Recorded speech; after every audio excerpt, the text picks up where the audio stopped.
Congratulation, আপনি বাবা হতে চলেছেন। মানে এই রিপোর্ট আমাদের আসলে হতে পারে না, মানে এটা হওয়ার কোনো সুযোগ নাই। আপনি কিন্তু ভুল করছেন। আমি ভুল করছি না। আপনি মিস প্রিয়া, রাইট? হ্যাঁ জি, এটা আপনাদেরই রিপোর্ট এবং আমি ভুল করছি না, আপনি বাবা হতে চলেছেন। প্লিজ।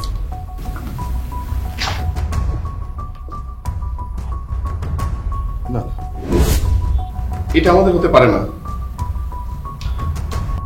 এই ভাইয়া ভাবি এসা প্রিয়া কই গেল সবাই? ভাইয়া ভাবি এসা কই রে? এসা কেমন আছিস? তুই হঠাৎ করে ভাইয়া এটা কেমন সারপ্রাইজ দিলি তুই হঠাৎ করে? ভাই কেমন আছো তুমি? আরে কি আশ্চর্য দেখছো তুই? কেমন আছো তুমি? হ্যাঁ ভালো। হঠাৎ করে আরে হঠাৎ করে মানে দেখো তো তুই হঠাৎ সারপ্রাইজ দিয়ে আসলি, কিছু তো বলে আসলি না হঠাৎ করে। মজা হচ্ছে না বলো? এরকম প্রায় কিন্তু সারপ্রাইজ দেয়, ঠিক আছে না? হ্যাঁ, অনেক ভালো করছো। আমি তোমার জন্য কিন্তু বেশ বড়সড় একটা সারপ্রাইজ আছে। দেখছো? কি সারপ্রাইজ? সেটা তোমাকে পরে দেব। ভাইয়া আমার সারপ্রাইজটা? তোর জন্য তো আরো অনেক বড়, বুঝছিস? তুই কি খাওয়া দাওয়া করিস নাকি ঠিকঠাক মতো? একদম করি তো। শুকায় গেছিস কিন্তু। শোনো ভাইয়া, আমি ভাবছিলাম কি যে আরো একটু বড়সড় মানে হয় না একটু অন্যরকম ম্যানেজমেন্ট করে তোমাদেরকে সারপ্রাইজ দেবো, কিন্তু ওই আসতে গিয়ে জিনিসপত্র কিনতে আসলে আমার একটু ঝামেলা হচ্ছে, বুঝছো? এই জন্য তাড়াহুড়ো করে চলে আসছি। আইসা সবাইকে একসাথে দেখে সত্যি আমি অনেক হ্যাপি। যাক, আমরা অনেক সারপ্রাইজ হয়েছি, সেটাই। আলহামদুলিল্লাহ। এটাই, শোনো তোমাদের মুখের হাসিগুলো দেখলে তখন আমার মনে হয় যে সারা দিন বিদেশে যে পরিশ্রম করি তার কোনো পরিশ্রমই আমার কাছে পরিশ্রম মনে হয় না। সেই জন্যই যাক, অনেক ভালো লাগতেছে। আর শোন, তুই কিন্তু একটু খাওয়া দাওয়া করবি ঠিক মতো, বুঝছিস? কি তুমি ঠিক আছো তো নাকি? হ্যাঁ আমিও ঠিক আছি, মাথাটা একটু ঘুরছে। হঠাৎ মাথা ঘুরছে? প্রিয়া, প্রিয়া, এই প্রিয়া, প্রিয়া কি হয়েছে? প্রিয়া, মানে কিছু চলো চলো প্রিয়া, প্রিয়া। শোনো, তুমি কোনো টেনশন করো না, বুঝছো? সব ঠিক হয়ে যাবে। অলরেডি তুমি ডক্টরকে বলছি এটা কিছুই না, হয়তো সামান্য কোনো একটা কারণে হয়তো তোমার মাথা একটু চক্কর দিয়ে উঠছে, আর কিছু না, সব ঠিক হয়ে যাবে। না আমার খারাপ লাগছে, তুমি এতদিন পরে আসলে, আমার শরীর খারাপ হয়ে আহা, গেল। তাতে কি? মানুষ তো যে কোনো সময় অসুস্থ হতে পারে, তাই না? এই জন্য টেনশন করার কিছু নেই, ঠিক আছে? এই তো। আপনাদের রিপোর্টটা চলে এসেছে, আপনি বাবা হতে চলেছেন। কংগ্রাচুলেশন। মানে এই রিপোর্ট আমাদের আসলে হতে পারে না, মানে এটা হওয়ার কোনো সুযোগ নাই। আপনি কিন্তু ভুল করছেন। আমি ভুল করছি না। আপনি মিস প্রিয়া, রাইট?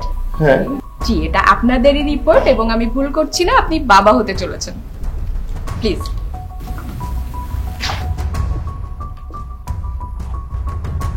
না, এটা আমাদের হতে পারে না।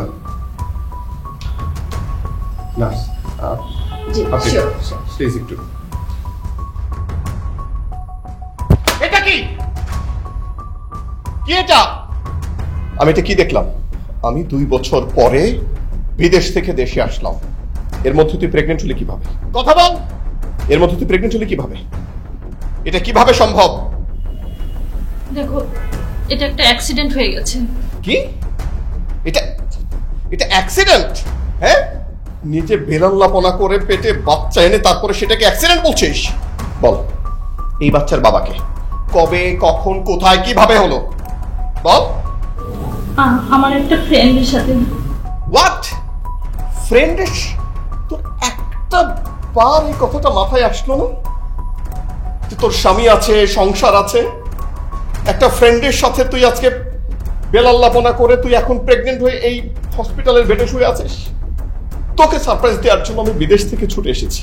আমি ভেবেছিলাম তোকে আমি সবচেয়ে বড় সারপ্রাইজটা দেব। আরে তুই তো আমাকে সারপ্রাইজ দিয়ে দিলি। আমার ঘরের প্রত্যেকটা মানুষ তোকে নিয়ে কি পরিমাণ টেন্স, তোকে নিয়ে কি পরিমাণ উদ্বিগ্ন। সবাই তোকে নিজের আপনজনের মতো দেখে, সবাই, এভরিওয়ান। আমার ভাই, ভাবি, আমার বোন। তুই যখন অসুস্থ হয়ে গেলি তোকে ধরাধরি করে আমরা নিয়ে আসলাম, মনে হচ্ছিল যে আমাদের জীবনটা বেরিয়ে যাচ্ছে। এর মধ্যে তুই আমাকে কি দেখালি এটা? হ্যাঁ, আমি বিদেশে থাকি, প্রত্যেকটা দিন কি অমানসিক পরিশ্রম করে মাথার ঘাম পায়ে ফেলে প্রত্যেকটা টাকা উপার্জন করে আমি তোর জন্য পাঠাই, যেন তুই ভালো থাকিস, যেন তোর সব শখ আহ্লাদ আমি পূরণ করতে পারি। কিন্তু তুই তো তোর গোপন শখ আহ্লাদ পূরণ করছিস।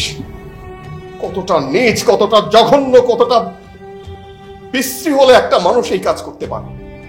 হ্যাঁ, একটা বার তুই চিন্তা করলে এই সাধারণ সুখের সংসারটাকে তুই তছনছ করে দিচ্ছিস। আর এই সংসারের প্রত্যেকটা মানুষ তোকে ভালোবাসে, প্রত্যেকটা মানুষ। কিভাবে করতে পারলে তুই এই কাজটা?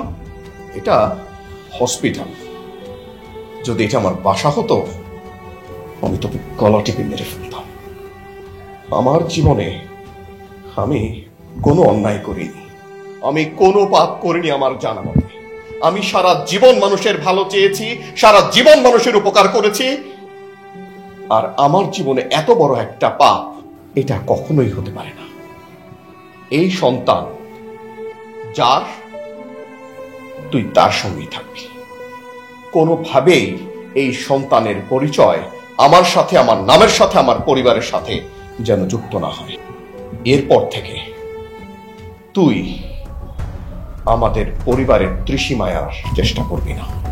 যদি কোনোভাবে আমাদের ঘরের আশপাশে বা আমাদের পরিবারের কারো সঙ্গে যোগাযোগ করার চেষ্টা করিস, আমার চেয়ে খারাপ আর কেউ হবে না। আজকের পর থেকে তোকে যেন আমি আমার জীবনে না দেখি, কথাটা মনে রাখিস।